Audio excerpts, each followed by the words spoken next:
पिछले दिनों honourable supreme court का एक निर्णय आया जिसमें सभी कार्यरत शिक्षकों को टीईटी की परीक्षा पास करना अनिवार्य कर दिया गया और सभी शिक्षकों को इसके लिए 2 वर्ष का समय दिया गया। इस निर्णय के बाद शिक्षकों ने दबे जुबान से इस निर्णय का विरोध करने लगे और सभी शिक्षकों का अपना अपना तर्क था।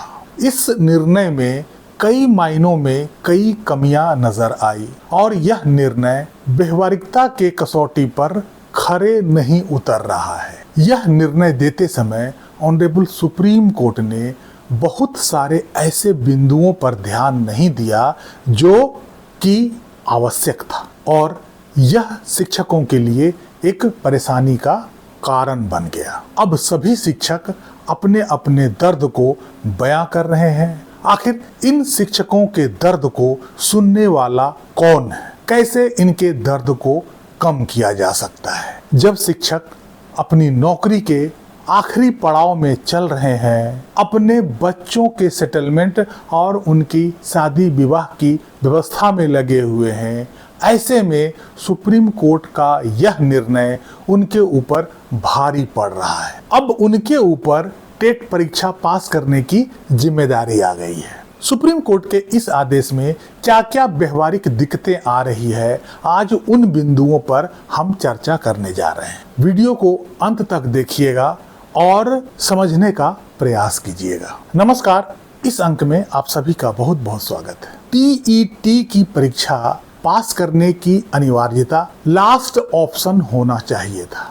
वे शिक्षक जो 20-25 साल से बच्चों को पढ़ा रहे हैं और वो नौकरी के अंतिम पड़ाव में हैं, उनके ऊपर टीईटी परीक्षा पास करने की जिम्मेदारी कहीं से उचित नहीं लगता है। जिस समय उन शिक्षकों की नियुक्ति हुई थी उस समय उन्होंने शिक्षक बनने की जो न्यूनतम योग्यता है उस योग्यता को पास किया था। उसके बाद ही शिक्षक की ये नौकरी लगी थी और टीईटी परीक्षा पास करने का जो कानून है वो बहुत बाद में बना था। ऐसे में सभी शिक्षकों के लिए टीईटी की परीक्षा पास करना अनिवार्य कर देना कहीं से उचित नहीं लगता है। यदि सरकार हर 10 साल बाद कोई नया कानून ले आए और कुछ नया प्रावधान कर दे, शिक्षकों की मिनिमम योग्यता में बदलाव करते रहे, तो क्या सभी शिक्षकों को हर 10 साल बाद उस योग्यता को प्राप्त करने के लिए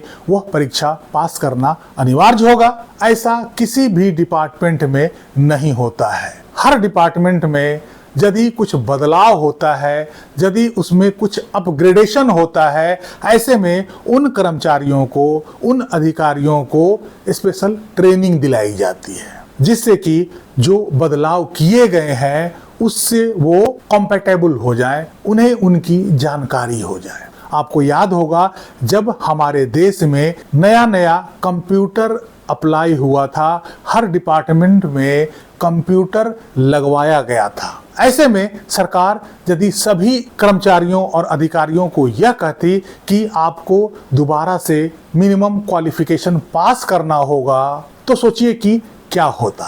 उन सभी कर्मचारियों को, उन सभी अधिकारियों को जो उस समय कंप्यूटर चलाना नहीं जानते थे, सभी कर्मचारियों को ट्रेनिंग दी गई और जब ट्रेनिंग में वो सीख गए उसके बाद वो डिपार्टमेंट में काम करने लगे। उसी प्रकार वैसे शिक्षक जो टीईटी का प्रोविजन आने से पहले से ही सेवारत हैं, ऐसे में उनको स्पेशल ट्रेनिंग देकर इस कार्य को किया जा सकता था। उनके लिए टीईटी की परीक्षा पास करने की अनिवार्यता नहीं होनी चाहिए थी। दूसरी महत्वपूर्ण बात यह है कि टीईटी परीक्षा पास करना और बच्चों को पढ़ाने की कला में निपुण होना, ये दोनों दो बातें हैं। छोटे क्लास के बच्चों को पढ़ाने के लिए नॉलेज से ज़्यादा पढ़ाने की कला पर ज़्यादा फोकस होना चाहिए। किस तरह से पढ़ाया जाए कि बच्चों को समझ आ जाए, कमज़ोर से कमज़ोर बच्चा भी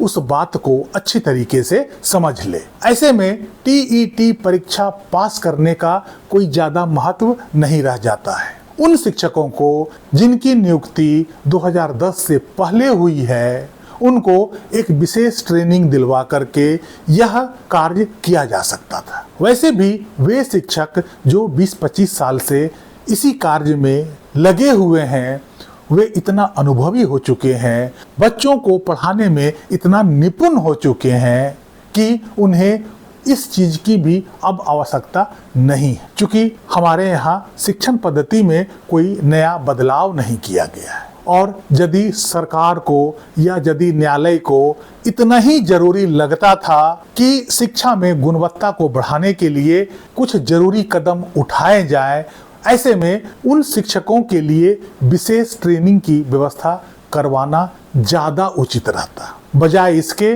कि सभी शिक्षकों को टेट पास करने की अनिवार्यता थोप दी जाए। इसके अलावा तीसरा जो सबसे महत्वपूर्ण कारण है वो ये है कि बीटीसी मुक्त या इंटरमीडिएट में 45% से कम अंक पाने वाले शिक्षक और जिन्होंने स्नातक नहीं किया है और बीपीएड करके शिक्षक बने शिक्षकों के सामने तो बड़ी मुसीबत खड़ी हो गई है। उनके पास टीईटी परीक्षा में शामिल होने के लिए मिनिमम योग्यता ही नहीं है। उनके लिए चुनौती हो गई है कि पहले टीईटी परीक्षा में शामिल होने के लिए मिनिमम योग्यता प्राप्त की जाए, उसके बाद ही वो टीईटी की परीक्षा में शामिल हो सकते हैं। ऐसे में सुप्रीम कोर्ट द्वारा दिए गए 2 वर्ष में ये दोनों चीज संभव नहीं है। यदि वो टीईटी की परीक्षा में शामिल होने के लिए स्नातक करना चाहते हैं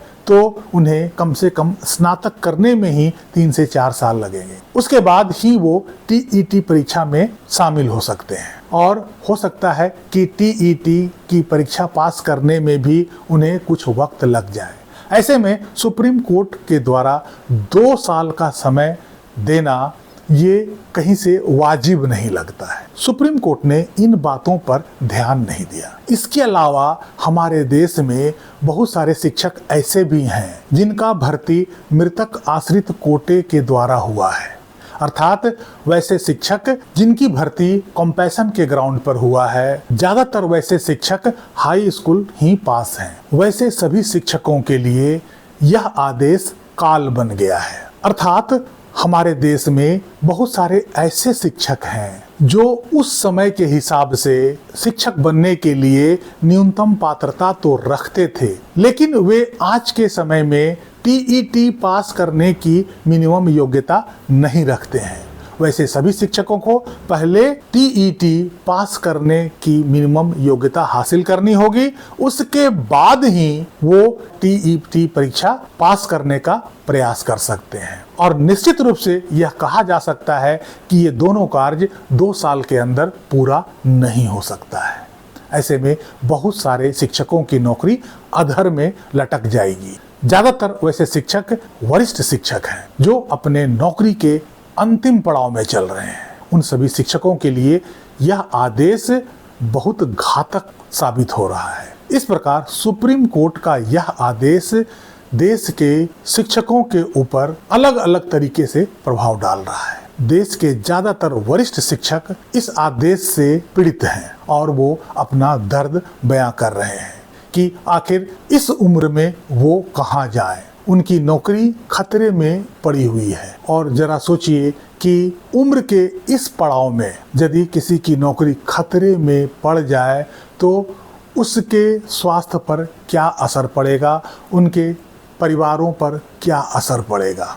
यदि उनकी नौकरी इस कारण से चली जाती है तो उनका परिवार रोड पर आ जाएगा। उम्र के इस पड़ाव पर उनकी बहुत बड़ी पारिवारिक जिम्मेदारी होती है जिसे उनको निभाना होता है। ये सारी जिम्मेदारियां नौकरी चले जाने के बाद ये सारी जिम्मेदारियां वो कैसे निभा पाएंगे। टीईटी पास करने का जो प्रोविजन था वो 2010 में लाया गया था, तो कायदे से यह नियम उसके बाद के नियुक्ति पर ही लागू होनी चाहिए थी, लेकिन इसे रिट्रोस्पेक्टिवली लागू कर दिया गया जिससे सारे वरिष्ठ शिक्षकों की नौकरी संकट में आ गया है। मुझे पूरा यकीन है कि यदि इस आदेश में एक रिव्यू पिटीशन लगाया जाए और वहाँ पे इन सारी दिक्कतों को कोर्ट में रखा जाए ठीक तरीके से हर पॉइंट को समझाया जाए तो हो सकता है कि ऐसे शिक्षकों को कुछ रिलीफ मिल जाए। इसलिए इस पिटीशन में सुप्रीम कोर्ट में रिव्यू डालना बहुत जरूरी है, क्योंकि ऐसे सभी शिक्षकों की नींद उड़ गई है और उनके अंदर धीरे धीरे इस आदेश के खिलाफ रोष पनप रहा है। इस अंक में यहीं तक। कैसी लगी ये जानकारी कमेंट करके जरूर बताइएगा। वीडियो को लाइक कीजिएगा, चैनल को सब्सक्राइब कीजिएगा। मिलते हैं अगले अंक में, तब तक के लिए जय हिंद, वंदे मातरम। आप सभी से मेरा आग्रह यह है कि इस वीडियो को ज़्यादा से ज़्यादा लाइक और शेयर कीजिएगा, ताकि अधिक से अधिक लोगों के पास यह वीडियो पहुंचे और लोगों में जागरूकता बढ़े। हो सकता है कि यह बात सुप्रीम कोर्ट के कानों तक भी पहुंचे और इस आदेश में कुछ सुधार हो जाए। बहरहाल होप फॉर द बेस्ट। निराश ना हो, प्रयास करते रहें। कुछ न कुछ अच्छा होने की संभावना अभी भी बाकी है।